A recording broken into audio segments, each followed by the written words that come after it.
આરબીઆઈએ repo રેટમાં કોઈ ફેરફાર ન કર્યો। આરબીઆઈએ 5.25% રેપો રેટ યથાવત રાખ્યો છે। બેંક લોનના ઈએમઆઈમાં નહીં થાય કોઈ ફેરફાર નહીં થાય તો રેપો રેટ ફરી યથાવત રાખતા લોન મોંઘી નહીં થાય।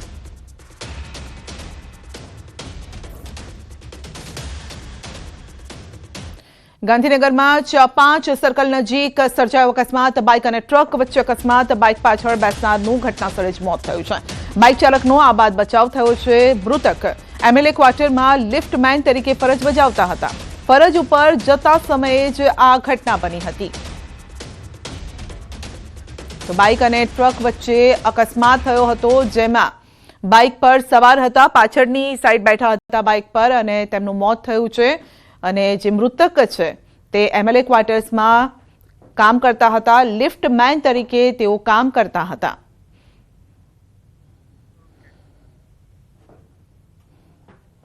અહીંયા સવારે નોકરી આવતા હતા, તે આ ટ્રકવાળાએ ઉપર ચડાવી દીધી હતી ગાડી એમએલએ ક્વાર્ટરમાં। કંડક્ટર ચલાવતો, ડ્રાઈવર નતો ચલાવતો, ડ્રાઈવરે સુઈ ગયો તો અંદર જ ત્યાં શું કે તો પાર્કિંગ લાઈટ કરીને પેલા ટરબારો ઉભો રહ્યો હતો। એના પછી અમે એના અગાર થયા અને એને પછી અમારા પારથી ચાલુ કરીને પછી અમારે આ સર્કલ અમે ઊભા રહ્યા હતા। આ બધી સાધન આવતા તે ઊભા રહ્યા હતા, તે પછી એના પારથી એને કોઈ અમને જોયા જ નહીં કે ફર પાર થઈને જ ઉડાડી મેલ્યા। વિક્રમ ઠાકોર ફરી ડીજેના સમર્થનમાં આવ્યા છે। ગબ્બર ઠાકોરના સમર્થનમાં આવ્યા છે વિક્રમ ઠાકોર। ડીજે બંધ થવાથી ઘણા કલાકારોના રોજગાર બંધ થયા। લોકો વીઘો ગીરવે મૂકીને ડીજે લાવ્યા હતા। ડીજે બંધ થવાથી સુધારો આવશે એ વસ્તુ ખોટી છે। વિક્રમ ઠાકોરે કહ્યું છે કે જે આગેવાનોએ બંધારણ કર્યું તેમને ખબર નથી ડીજે એટલે શું। એવું માને છે કે લગ્નમાં ડીજે વગાડશો તો લોકો ભેગા થશે, દારૂ પીશે ને ઝઘડા થશે। એવું જરૂરી નથી। કોઈ ઢોલ વગાડતો હોય તો પણ દારૂ પીનારો તો પીવાનો જ છે, તેવું નિવેદન આપ્યું।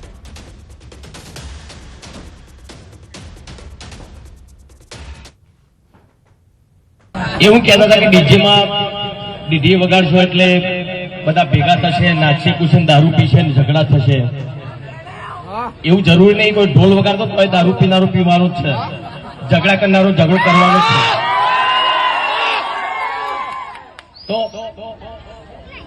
ડીજે બંધ થવાથી સમાજમાં સુધારો આવશે એ વસ્તુ ખોટી છે।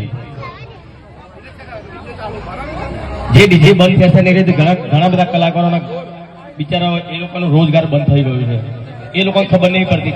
એ બધા મોટા માણસો છે, મોટા માણસો એટલે ડીજેની એમને ખબર નહીં પડતી। તો બનાસકાંઠામાં બંધારણ વિવાદ બાદ અર્જુન ઠાકોરનું નિવેદન છે વાયરલ। અર્જુન ઠાકોર વિક્રમ ઠાકોરના સમર્થનમાં આવ્યા છે। વિક્રમ ઠાકોરના રાજકારણમાં પ્રવેશ અંગે નિવેદન આપ્યું। 2-4 વર્ષ બાદ વિક્રમ ઠાકોર રાજકારણમાં આવશે। ગબ્બર અને અર્જુન ઠાકોર સંપૂર્ણ સમર્થન આપશે તેવું નિવેદન આપ્યું છે।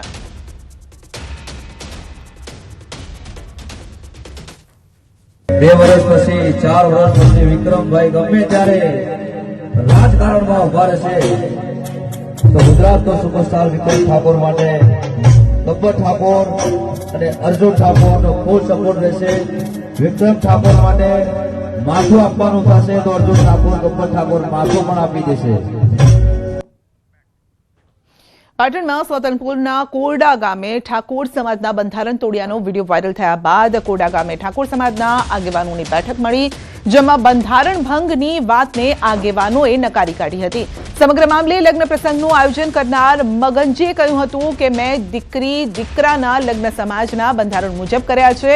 હલ્દી રસમ, ડીજે, એન્ટ્રી કે અન્ય કોઈ તાઇફક નથી કર્યા, પરંતુ આ જ દિવસે માતાજીનો પણ ધાર્મિક પ્રસંગ હતો અને તેથી ઉજવણીના ભાગરૂપે રાસ ગરબાનું આયોજન કરવામાં આવ્યું હતું।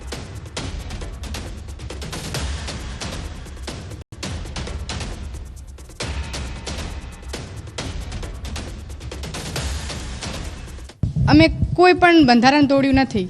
મુહૂર્તમાં એક જ પિત્તરનું બેડું મેલ્યું છે। આમ જાહેરમાં કાંઈ પણ બીજું નહીં। એ આમ અમારે કુળદેવીનો જન્મદિવસ પણ હતો। અને આ જે દાંડિયા રાસવાળું હતું એ મારે 2જી તારીખે બ્રહ્માણી માનો મારે કુળદેવીનો જન્મદિવસ છે। હું છેલ્લા 15 વર્ષથી જઉં છું ઊંઝા। દર્શન કરવા દે, એકે પૂનમ બાકી રાખતા નથી. અને એનો જે જન્મ દિવસ હતો અને પછી મારે બેબીનું તેદી હતું, એટલે મેં અમારા અહીંના સ્થાનિક આગેવાન ઠાકોર સંબંધને બધાને પૂછ્યું આ મારે બધું ભેગું થાય તો જો તમે રજા હાલતા હોય તો આ દાંડિયા રાસ માતાજીના હે તો મારા છોકરા રાજી થાય. બાકી અમે સમાજને કોઈ એવું કામ નથી કર્યું કે સમાજને અમારા હિસાબે કંઈ નીચું ઘાલવું પડે એમ. એ સાહેબ અહીં જોવા આવ્યા વગરના માણસો હાજર હતા. મારે અહીં કરીને 5000 ઠાકોરો આવેલા હતા, એ બધા જોઈ લે. અહીંના સ્થાનિક માણસો તમે પૂછી લો. અહીંથી તમે 200-500 કિલોમીટર જઈને મોબાઈલમાં મેસેજ કરી દે વગર જોઈએ, એટલે આ બધી એવી અપાયું છે. અમે સમાજનું કોઈ ઉલ્લેખન કર્યું નથી. તો બીજી તરફ સાંતલપુર ઠાકોર સમાજના પ્રમુખે પણ કહ્યું હતું કે હું સમાજનો પ્રમુખ છું, આવું ખોટું ન થવા દો.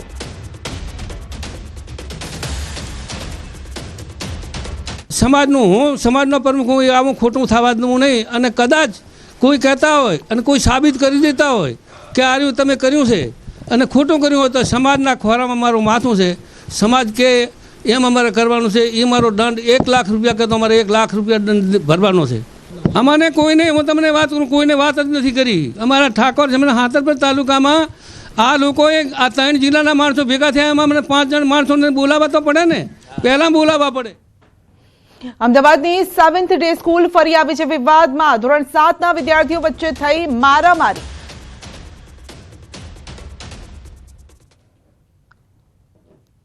દ્વારા તેમને માર્ગદર્શન આપ્યું અને સમગ્ર દેશમાં આ કાર્યક્રમનું લાઈવ ટેલિકાસ્ટ દ્વારા વિદ્યાર્થીઓએ, વાલીઓએ અને શિક્ષકોએ આ કાર્યક્રમ માણ્યો.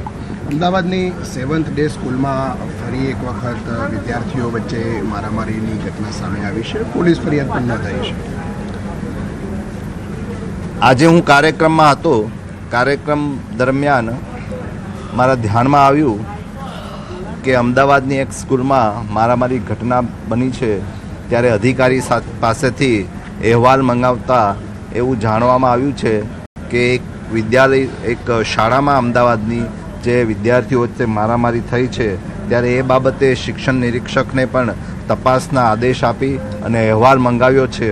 અને ડીઓને ઘટનાની જાણ નહીં કરીને ઉદાસીનતા દાખવવા બદલ શાળાને પણ કારણદર્શક નોટિસ પાઠવી અને ખુલાસો માગવામાં આવે છે. સુઈગામમાં નવા ગામ પ્રાથમિક શાળા છે, એના જર્જરિત ઓરડા છે, લાઇટ પંખા પણ નથી. 8 વર્ષથી આ પ્રકારની સ્થિતિ છે. સમગ્ર શિક્ષા કાર્યક્રમ અંતર્ગત સમગ્ર ગુજરાતમાં સ્કૂલ ઓફ એક્સલન્સ અંતર્ગત ખૂબ સારી રીતના માળખાકીય સુવિધા પૂરી પાડવા માટેનો 7મા ધોરણના બાળકો વચ્ચે આ પ્રકારની જે મારામારી થાય એ ચિંતાનો વિષય છે. અમે ખૂબ આ બાબતે ચિંતિત છીએ અને પ્રયત્નશીલ રહીશું. સાયકોલોજીકલ કાઉન્સેલિંગ દ્વારા વિદ્યાર્થીઓ નાના છે એટલા માટે એમને સુધારવા માટેની તમામ પ્રકારની પ્રવૃત્તિઓ શાળા કક્ષાએ કરવામાં આવશે અને સમગ્ર ઘટનામાં મૂળ સુધી જઈશું. તપાસના અહેવાલો શિક્ષણ નિરીક્ષક પાસે પણ માગ્યા છે. જવાબદાર પ્રિન્સિપાલને જો એડમિટ હેડ જણાશે તો તેમની સામે કાર્યવાહી કરતા અચકાઈશું નહીં. તો 7th ડે સ્કૂલ ફરી આવી છે વિવાદમાં. હાલ જે છે મામલો મારામારીનો છે. ધોરણ 7ના વિદ્યાર્થીઓ વચ્ચે મારામારી થઈ હતી. 4 વિદ્યાર્થીઓ વચ્ચે બાથરૂમમાં મારામારી થઈ હતી. તો આ પહેલા એક વિદ્યાર્થી દ્વારા તેના જે માણસો છે તેને બોલાવીને બીજા વિદ્યાર્થી પર હુમલો કરાયો ને જેમાં હત્યામાં આખો મામલો પરિણમ્યો હતો. અને હવે આ બીજો મામલો છે. ત્યારબાદ શાળા પર એક્શન પણ લેવાયું હતું. કસૂરવાર સામે કાર્યવાહી કરાશે તેવું ડીઓનું કહેવું છે. તો આ બીજો આવો મામલો થયો શાળામાં કે મારામારી સુધી પહોંચ્યો છે. પરંતુ ડીઓનું કહેવું છે કે આ અંગે યોગ્ય કાર્યવાહી પણ કરાશે, બાળકોને પણ સમજાવવામાં આવશે અને મારામારી કેમ થઈ આખો મામલો તેઓ જાણશે. ત્યારબાદ જે પણ એક્શન લેવાનું થશે તે પ્રકારે તેઓ કાર્યવાહી કરશે. તો કસૂરવાર સામે કાર્યવાહી કરવામાં આવશે. આ પ્રકારની ઘટનાઓ ફરી ન બને તેનું ખાસ ધ્યાન રાખવામાં આવશે. બાળકોની ઉંમર પણ નાની છે, કારણ કે ધોરણ 7માં તેઓ અભ્યાસ કરે છે, પરંતુ કઈ બાબતને લઈને મારામારી પર ઉતરી આવ્યા હતા તે પણ જાણવા જેવું છે.